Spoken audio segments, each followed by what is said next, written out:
Act 2, Scene 12, 1983. Emma sits alone in the spotlight, facing a doctor who stands at a distance, perhaps in the audience. She holds a number of files on her lap, or perhaps they're placed in a carrier attached to her wheelchair. Dr. Bruckner, the government's position is this. There are several $1 million in the pipeline, 5 to be exact, for which we have received some $55 million worth of requests, all the way from a doctor in North Dakota who desires to study the semen of pigs to the health reporter on Long Island who is convinced this is being transmitted by dogs. And the reason so many gay men are contracting it is because they have so many dogs. $5 million doesn't seem quite right for some 2,000 cases. The government spent $20 million investigating 7 deaths from Tylenol. We are now almost into the 3rd year of this epidemic. Well, unfortunately, President Reagan has threatened to veto. As you know, he's gone on record as being unalterably and irrevocably opposed to anything that might be construed as an endorsement of homosexuality. Naturally, this has slowed things down. Naturally. It looks like we've got a pretty successful stalemate going on here. Well, that's not what we're here to discuss today, is it? I don't think I'm going to enjoy hearing what I think I'm about to hear, but go ahead, at your own peril. We have decided to reject your application for funding. Oh, I would like to hear your reasons. We felt the direction of your thinking was imprecise and unfocused. Could you be a little more precise? I beg your pardon? You don't know what's going on any more than I do. My guess is as good as anybody's. Why are you blocking my efforts? Dr. Bruckner, since you first became involved with this, we pay tribute to you as a pioneer, one of the first courageous and many other investigators. And quite frankly, it's no longer just your disease, though you seem to think it is. Oh, I do I? And you're here to take it away from me, is that it? Well, I'll let you in on a little secret, doctor. You can have it.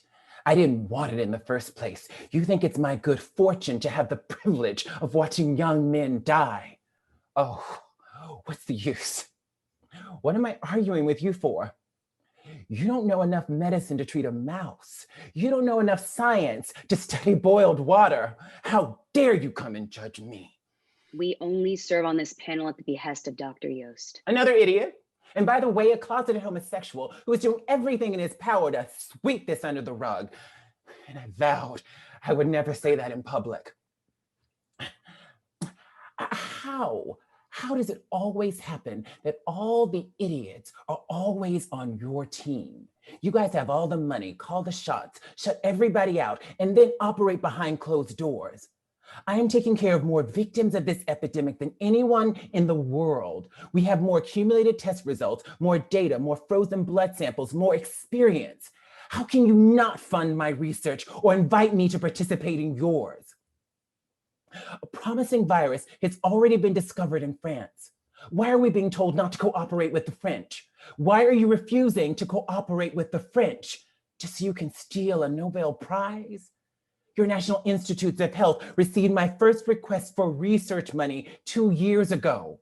It took you 1 year just to print up application forms. It's taking you 2.5 years from my first reported case just to show up and take a look. The paltry amount of money you are making us beg for from the $4 billion you are given each and every year won't come to anyone until God knows when. Any way you add this up, it is an unconscionable delay and has never existed in any other health emergency during this entire century. While something is being passed around that causes death, we are enduring an epidemic of death. Women have been discovered to have this in Africa, where it is clearly transmitted heterosexually. It is only a question of time. We could all be dead before you do anything. You want my patients? Take them!